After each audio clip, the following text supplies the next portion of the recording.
بسم اللہ الرحمن الرحیم نحمدہ و نصلی علی رسولہ الکریم اما بعد۔ سامعین و ناظرین محترم، السلام علیکم۔ مسلمانوں کے تیل پر عیاشی اور فحاشی کرنے والے آل سعود اور شاہی خاندان 40 سال سے یہودیوں کی چھتری کے نیچے رہ رہے ہیں۔ میں ہمیشہ یہ کہتا رہا لیکن کوئی مان نہیں رہا تھا۔ سعودی حکام اسرائیل کی طرح دفاعی اثاثے بنانے کے بجائے یورپ اور امریکہ میں عیاشیاں کرتے رہے۔ اللہ کی مشیت کے مطابق خانہ کعبہ اور مراسم حج مسلمانوں کی سیاسی اجتماع پہلے اور عبادتی اجتماع بعد میں ہے، اور نعرہ لگانے کا تصور بھی قرآن نے سورہ لہب میں دیا ہے، جہاں اللہ نے فرمایا تبت یدا ابی لہب، ہلاک ہو، برباد ہو دونوں ہاتھ ابی لہب کے۔ لیکن آل سعود ہمیشہ اپنے آقاؤں کے حکم پر حج کو سیاسی اجتماع ماننے سے انکار کرتے رہے۔ آل سعود نے وہاں فلسطین اور کشمیر کا نام لینے سے امام کعبہ کو روکا۔ خطبہ حج اور خطبہ جمعہ یہودیوں کی اپروول سے دیا جاتا ہے۔ امام کعبہ پشاور میں آیا تھا، اس نے فلسطین اور کشمیر کا نام تک نہیں لیا۔ مزید آگے بڑھنے سے پہلے ناظرین محترم، اس ویڈیو کو لائک اور شیئر کریں، چینل کو سبسکرائب اور بیل آئیکن پر کلک کریں تاکہ آپ کی خدمت میں قیمتی اور نایاب نالج اور معلومات پیش کر سکوں۔ مجھے امید ہے کہ آپ مجھ سے ضرور تعاون فرمائیں گے۔ ناظرین محترم، آل سعود نے اسلام کے مقدس سرزمین میں عیاشی اور فحاشی پھیلانے کا کام شروع کر دیا ہے، اور سعودی مسلمان رہنماؤں اور علماء کو جیل میں ڈال رہے ہیں، اور اسلام اور قرآن کی باتیں کرنے پر ان کو گرفتار کیا جا رہا ہے۔ یہ سب کچھ اسرائیل کی قربت حاصل کرنے کے لیے کیا جا رہا ہے۔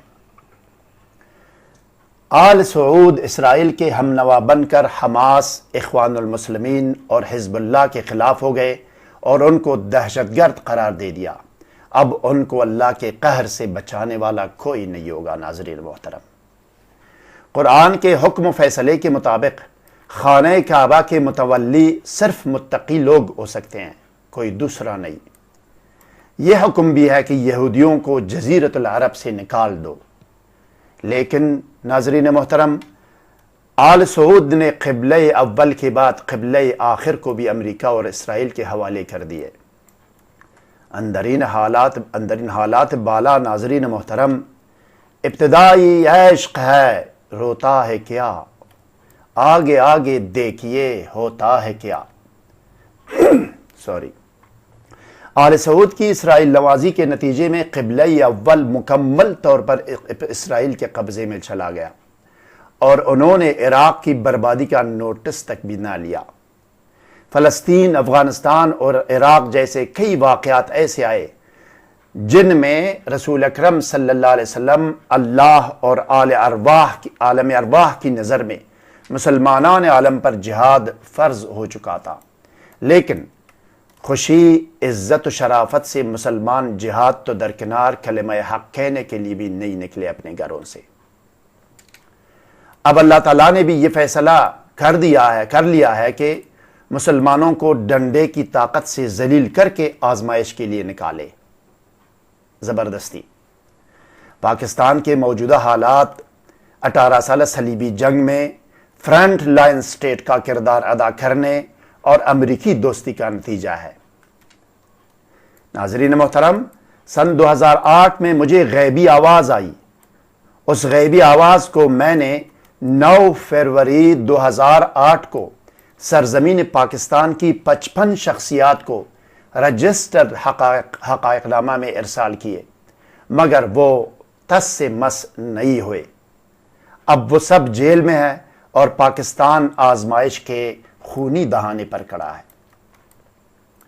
وہ حقائق نامہ جنرل اشفاق پرویز کیانی، جنرل حمید گل مرحوم، قاضی حسین احمد مرحوم اور ڈاکٹر عبدالقدیر خان کے علاوہ پرویز مشرف سمیت 55 شخصیات کو ارسال کیا گیا تھا۔ ان کے پاس آج بھی اس کی کاپی موجود ہوگی، آپ ان سے لے بھی سکتے ہیں۔ ناظرین محترم، پاکستانی قوم تباہی کے دہانے پر ہے۔ اس کا واحد علاج اجتماعی توبہ و استغفار، اجتماعی دعائے نجات اور پاک فوج اور خفیہ ایجنسیوں کا تن من دن قربان کر کے ساتھ دینا ہے، اور بس، اور دوسرا کوئی راستہ نہیں ہے، راہ علاج نہیں ہے۔ پرویز مشرف اور مغرب نواز پاکستانی حکام اور پاکستانی قوم موجودہ حالات کے ذمہ دار ہے، جنہوں نے امریکہ نوازی کے خلاف احتجاج تک بھی نہیں کیا۔ آخر میں ہم دعا گو ہیں کہ اللہ تعالیٰ پاکستانی قوم کو اجتماعی توبہ و استغفار، اجتماعی دعائے نجات اور پاک فوج اور پاک ایجنسیوں کا مکمل ساتھ دینے کی توفیق عطا فرمائے، آمین یا رب العالمین۔ مجھے امید ہے ناظرین و سامعین کہ آپ کی تشفی ہو گئی ہوگی۔ مزید مفید معلومات، نالج اور اعمال کے حصول کے لیے اس ویڈیو کو لائک اور شیئر کریں، چینل کو سبسکرائب کریں اور بیل آئیکن پر کلک کریں، اور کمنٹ سیکشن میں جا کر اپنی رائے کا اظہار ضرور کریں۔ شکریہ ناظرین محترم۔ واللہ علی ما نقول وکیل، والسلام علی من اتبع الہدی۔